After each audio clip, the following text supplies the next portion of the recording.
Kanye कुब्ज देश की घटना है।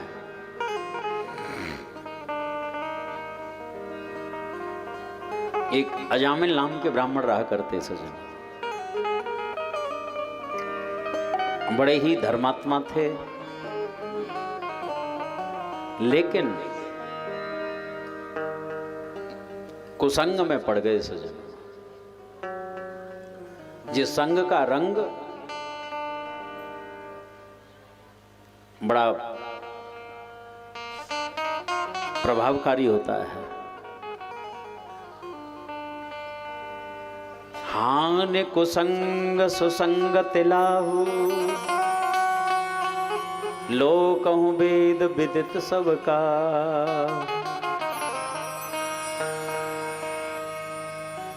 शराब की दुकान पर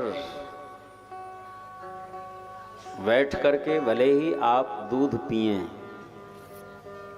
और रोज पिएं, शराब से बच नहीं पाओगे।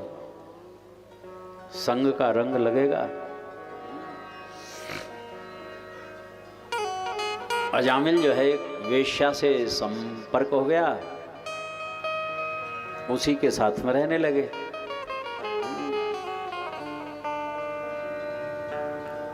सारे दोष दुर्गुण इनके जीवन में प्रवेश कर गए।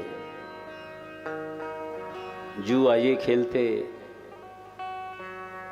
शराब ये पीते, चोरी ये करते। जहां जुआ खेला जाएगा वहां चोरी भी होगी, और जहां चोरी है वहां शराब आदि ये सारे व्यसन, एक दूसरे का संबंध होता है ना। हिंसा करते, डांका डालते, लोग इनके डर के मारे थर थर कांपते थे। 88 वर्ष की अवस्था हो गई। एक बार कोई संतों की मंडली गांव में आई, रात्रि को विश्राम करना था। तो सब तरह के लोग होते हैं। तो महाराज हमारे गांव में तो एक ही भगत हैं, बहुत ऊंची कोटि के भगत हैं, साधु संतन की तो बड़ी अच्छी सेवा करे हैं। मार्ग बता दिया। संत पहुंच गए दरवाजे पर। संध्या की वेला, वेश्या ने द्वार खोला है। उसने ठीक ठीक परिचय दे दिया, महाराज मैं वेश्या हूं, इन्हीं के घर में रहती हूं,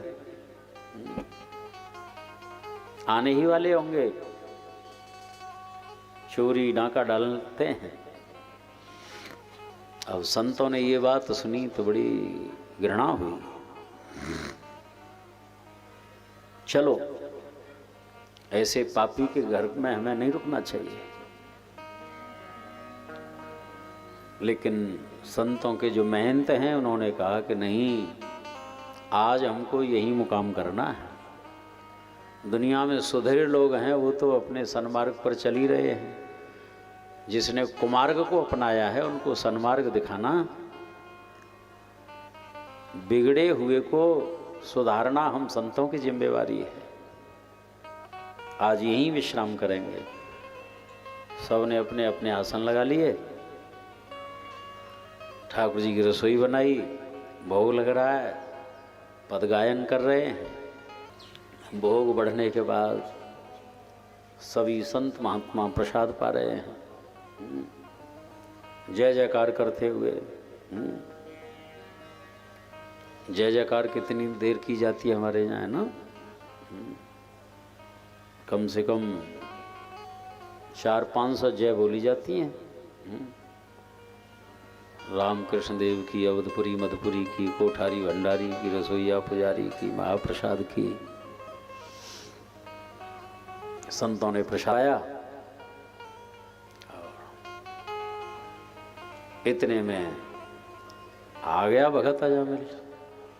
देखा मेरे दरवाजे पर ये संड मुसंड महात्माओं की भीड़, क्या मतलब। घर में प्रवेश किया। वेश्या ने कहा देखो जी हमारे यहाँ पर आज संत पधारे हैं, कितना सौभाग्य है। तीर्थानी पादे यस्य स तीर्थ पादः। ऐसे संत भगवान स्वयं चल कर के पधारे हैं, उनको प्रणाम करो, आशीर्वाद प्राप्त करो। अजामिल ने वैसा ही किया। संतों ने परिचय पूछा, परिचय दे करके घर में आ गया। संतों ने बाहर ही चबूतरे पर अपने अपने आसन लगा लिए हैं। अगले दिन जो है सभी नित्य कर्म से निवृत्त होकर के चलने लगे। अजामिल को बुलाया कि भगत अब हम चलें? बोले ठीक है महाराज जाइए। एक बार भी ये नहीं कहा कि आपको अच्छा लगा हो तो आप ठहरिए 1-2 दिन और। बोल जाइए। बोले जा तो रहे ही हैं, लेकिन जाने से पूर्व आपसे कुछ दक्षिणा चाहते हैं। अजामिल बोला कि दक्षिणा चाहिए? बोला हाँ। बोले सबसे बड़ी दक्षिणा आपकी यही है कि आपकी लोटी लंगोटी दंड कमंडल हमने नहीं छिनाए हैं। चले जाओ सीधे स्वभाव से, बस इसी में भलाई है।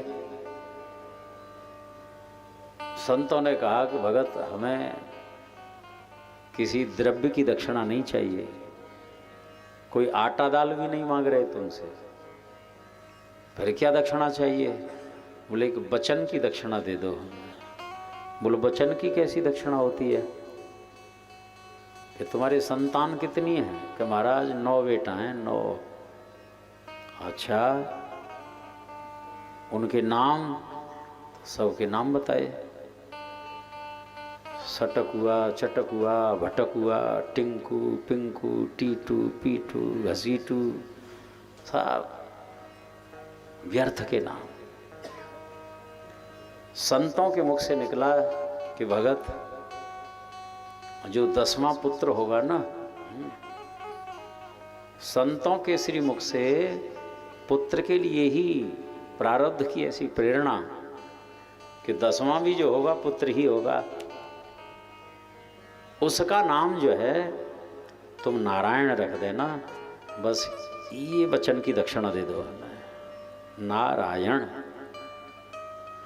अजामिल ने कहा महाराज इसमें मेरा कौन सा खर्चा है? 10वें पुत्र का नाम नारायण रख दूंगा।